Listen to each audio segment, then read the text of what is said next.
5 సంవత్సరాలు ఇక్కడ ఉన్నటువంటి పెద్దలందరం మేము మీతోనే ఉంటాం.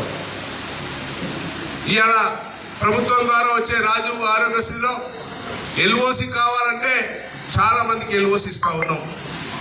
అదేవిధంగా మనం ఉన్న కాన్సెన్సీ ఫండ్ ఏదైతే ఇచ్చిండ్రో దానికి కూడా ప్రతి మున్సిపాలిటీకి దాదాపు ₹1 కోటి పైనకి ఇచ్చి గట్కేసారి ఒక గురుకుల పాఠశాలకి 1,50,00,000 ఇచ్చినాం.